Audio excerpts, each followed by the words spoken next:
Just going to mop up this excess. So that fine end at the entrance of the ear canal looks really, really small because there's a lot of open space there. And the ear canal is more circular as opposed to oval shape. Most of our ears are oval shaped.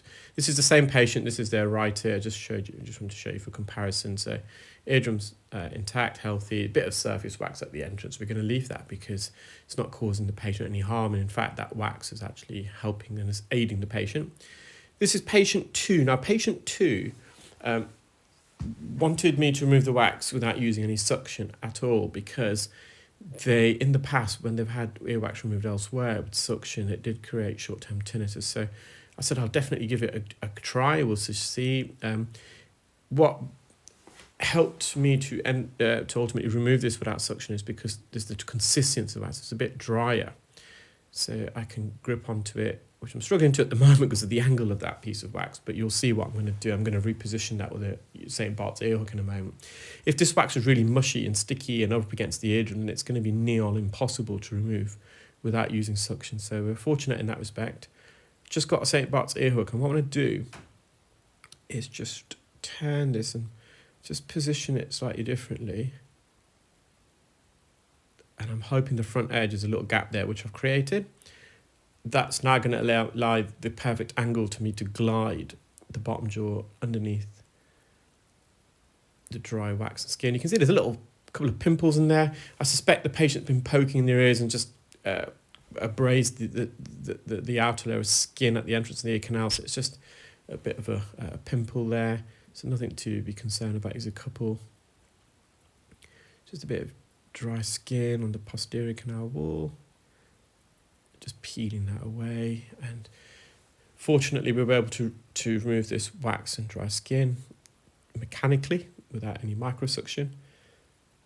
Same patient, this is their right ear. So this was, you can see where they've actually pushed in and poked in, and I'm entering that space with the St. Bart's ear hook.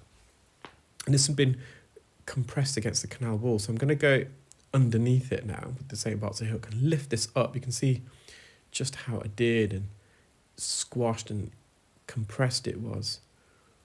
And now that I've raised it from the floor, I'm going to go back in with the forceps. I can get a good grip. I'm going to just wriggle and tease this out.